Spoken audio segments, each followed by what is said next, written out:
ಏನಾದರೂ ಸ್ವೀಟ್ ಮಾಡಿ ತಿನ್ನಬೇಕು ಅನ್ನಿಸ್ತಿದೆಯಾ? ಹಾಗಿದ್ರೆ ಸಿಂಪಲ್ಲಾಗಿ ಮನೆಯಲ್ಲೇ ಈಸಿಯಾಗಿ ಜಿಲೇಬಿನ ಮಾಡ್ಕೊಂಡು ಬಿಡ್ಬೋದು. ಮನೆಯಲ್ಲಿ ಏನು ಇಂಗ್ರೀಡಿಯೆಂಟ್ಸ್ ಇದೆ ಅದರಲ್ಲೇ ಮಾಡ್ಕೊಳ್ಳೋ ವಿಧಾನನ ನಾನಿವತ್ತು ತೋರಿಸ್ತಾ ಇದ್ದೀನಿ.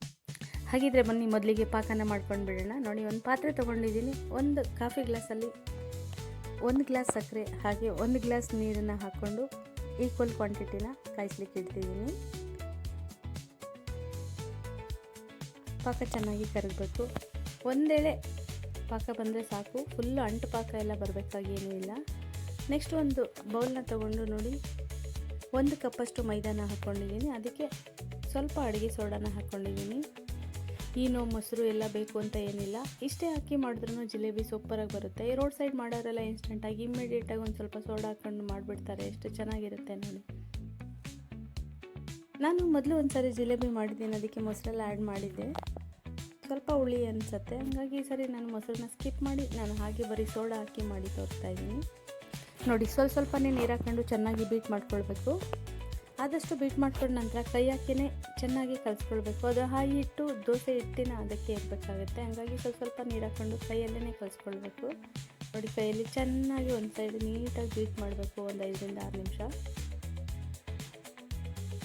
ನಾನು ಕಲರ್ನ ಪಾಕಕ್ಕೆ ಹಾಕಲ್ಲ, ಜಿಲೇಬಿ ಹಿಟ್ಟಿಗೆ ಹಾಕ್ಕೊಳ್ತೀನಿ. ಕೆಲವು ಜಿಲೇಬಿಗೆ ಕಲರ್ ಹಾಕ್ಕೊಳ್ಳಲ್ಲ, ಪಾಕಕ್ಕೇ ಕಲರ್ ಹಾಕ್ತಾರೆ, ಅದು ಅವ್ರವ್ರ ಚಾಯ್ಸು.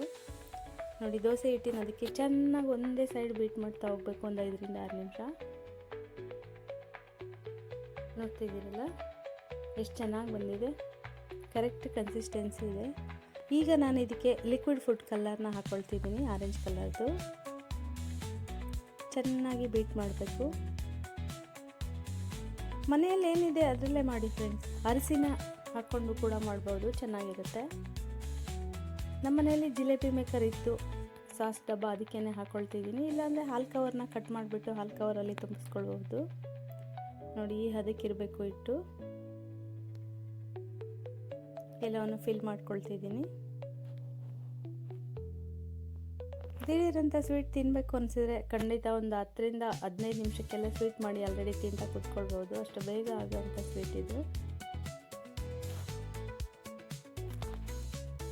ಮುಚ್ಚಳನ ಹಾಕಿ ಟೈಟ್ ಮಾಡಿಕೊಂಡೆ. ಪಾಕ ಕುದಿಲಿಕ್ಕೆ ಇಟ್ಟಿದೆ. ಈಗ ಪಾಕ ಏನಾಗಿದೆ ನೋಡಿಬಿಡೋಣ. ಒಂದೊಂದೇ ಮಾಡ್ಕೊಂಡು ಕೂತ್ಕೊಳ್ಳೋದ್ರಿಂದ ಸಮಯ ವೇಸ್ಟ್ ಆಗುತ್ತೆ, ಹಾಗಾಗಿ ನಾನು ಪಾಕ ಮಾಡಲಿಕ್ಕೆ ಇಟ್ಬಿಟ್ಟು ಹಿಟ್ಟನ್ನು ಬೀಟ್ ಮಾಡಿ ಕಲಿಸಿಟ್ಕೊಂಡಿದ್ದಾಯಿತು. ನೋಡಿ, ಪಾಕ ರೆಡಿ ಆಗ್ತಿದೆ. ಅದಕ್ಕೆ ಒಂದು 7-8 ದಳನ ಕೇಸರಿ ದಳನ ಹಾಕ್ಕೊಂಡೆ. ಇದ್ರೆ ಹಾಕ್ಕೊಳ್ಳಿ, ಇಲ್ಲಾಂದರೆ ಪರವಾಗಿಲ್ಲ. ಒಂದೇಳೆ ಹಣ್ಣು ಮಾತ್ರ ಬರಬೇಕು, ತುಂಬ ಗಟ್ಟಿಯಾಗಿ ಮೈಸೂರು ಪಾಕಿಗೆ ಬರೋ ಥರ ಎಲ್ಲ ಏನು ಬರೋದು ಬೇಡ. ಇದಕ್ಕೆ ಬೇಕಂದರೆ ಒಂದು ಏಲಕ್ಕಿನ ಜಜ್ಜಿ ಹಾಕ್ಕೊಳ್ಬೋದು. ನಾನು ಆಫ್ ಮಾಡಿ ಇಟ್ಟ ನಂತರ ಹಾಕ್ಕೊಂಡಿದ್ದೀನಿ. ಪಾಕ ರೆಡಿ ಆಯಿತು. ಕೆಳಗೆ ಇಳಿಸ್ಬಿಟ್ಟು ಈಗ ಒಂದು ಫ್ಲ್ಯಾಟ್ ಬಾಣಲೆನ ಇಟ್ಕೊಂಡಿದ್ದೀನಿ, ಅದರಲ್ಲಿ ಎಣ್ಣೆನ ಹಾಕ್ಕೊಳ್ತಿದ್ದೀನಿ. ನೋಡಿ, ಎಣ್ಣೆ ಹಾಕಿದೆ, ಕಾಯ್ದಿದೆ. ಜಿಲೇಬಿನ ಈ ರೀತಿ ಬೇಗ ಬಿಟ್ಕೊಂಡು ಬಿಡಬೇಕು. ನಾನು ಒಂದೊಂದೇ ಬಿಡ್ತಾಯಿದ್ದೀನಿ, ಜಾಸ್ತಿ ಸುತ್ತುಗಳನ್ನ ಹಾಕ್ಕೊಂಡಿದ್ದೀನಿ. 2 ರಿಂದ 3 ಸುತ್ತು ಹಾಕ್ಕೊಳ್ಬೋದು. ಎಣ್ಣೆಯಲ್ಲಿ ಬಿಟ್ಟ ತಕ್ಷಣವೇ ಪಟ್ಟಂತ ಮೇಲೆ ಬಂತು ಅಂದರೆ ಇಟ್ಟು ಕರೆಕ್ಟ್ ಕನ್ಸಿಸ್ಟೆನ್ಸಿ ಇದೆ ಅಂತ. ನೋಡಿ, ಎಷ್ಟು ಚೆನ್ನಾಗಿ ಬಂದಿದೆ ಅಲ್ವಾ? ಇದನ್ನು ಇಮಿಡಿಯೇಟಾಗಿ ಪಾಕದಲ್ಲಿ ಹಾಕಿ ಒಂದು 2 ನಿಮಿಷ ತಿರುಗಿಸಿ ಎತ್ತಿಟ್ಕೊಂಡು ಬಿಡಬೇಕು. ನಾನು ಒಂದು 5-6 ಜಿಲೇಬಿ ಆದ ನಂತರ ಪಾಕದಲ್ಲೇ ಹಾಕ್ಕೊಳ್ತೀನಿ, ಬೇಗ ಮಾಡ್ಕೊಳ್ಳೋಣ ಅಂದ್ಕೊಂಡಿದ್ದೀನಿ. ನೋಡಿ, ಇದೇ ರೀತಿ 2 ಸೈಡು ಬೇಗ ಬೆಂದ್ಬಿಡುತ್ತೆ.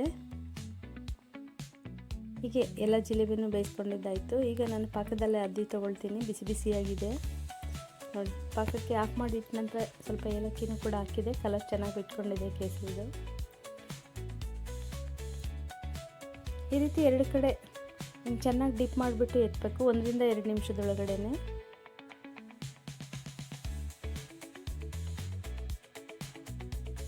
ಡಿಪ್ ಮಾಡಿ ತೊಗೊಳ್ತಿದ್ದೀನಿ.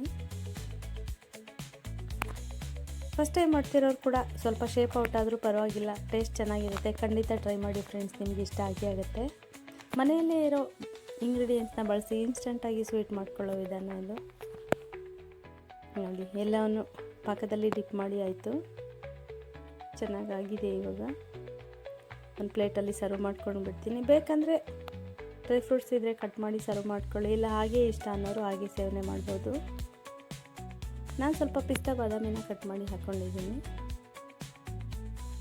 ಅದರಲ್ಲೂ ಬಿಸಿ ಬಿಸಿ ಜಿಲೇಬಿಗೆ ಹಾಲನ್ನು ಹಾಕ್ಕೊಂಡು ತಿನ್ನೋದ್ರಿಂದ ಕ್ಯಾನ್ಸರ್ಗೆಲ್ಲ ಒಳ್ಳೆಯದು ಅಂತ ಕೂಡ ಹೇಳ್ತಾರೆ. ಹಾಗಾಗಿ ಮನೆಯಲ್ಲೇ ಮಾಡಿಕೊಂಡು ತಿನ್ನಿ, ಆರೋಗ್ಯಕ್ಕೂ ಕೂಡ ತುಂಬಾ ಒಳ್ಳೆಯದು. ನೋಡಿ, ಸ್ವಲ್ಪ ಕೇಸರಿದೆಲ್ಲ ಹಾಗೆ ಬಾದಾಮಿ ಪಿಸ್ತಾನ ಕಟ್ ಮಾಡಿ ಹಾಕ್ಕೊಂಡಿದ್ದೀನಿ. ಹೀಗೇನೆ ಇದಕ್ಕೆ ಹಾಲು ಹಾಕಿ ಸೇವನೆ ಮಾಡೋದ್ರಿಂದ ಹೆಲ್ತ್ ಬೆನಿಫಿಟ್ಸ್ ಕೂಡ ಇದೆ. ಒಂದನ್ನು ಕಟ್ ಮಾಡಿ ತೋರಿಸ್ತೀನಿ. ನೋಡಿ, ಜ್ಯೂಸ್ ಎಲ್ಲ ಚೆನ್ನಾಗಿ ಇಟ್ಕೊಂಡಿದೆ. ಈ ವಿಡಿಯೋ ನಿಮ್ಗೆ ಇಷ್ಟ ಆಗಿದೆ ಅಂತ ಅಂದ್ಕೊಳ್ತೀನಿ ಫ್ರೆಂಡ್ಸ್. ಇಷ್ಟ ಆಗಿದ್ರೆ ನನಗೊಂದು ಲೈಕ್ ಕೊಟ್ಟು ನನ್ನ ಚಾನಲ್ನ ಸಬ್ಸ್ಕ್ರೈಬ್ ಮಾಡ್ಕೊಳ್ಳಿ.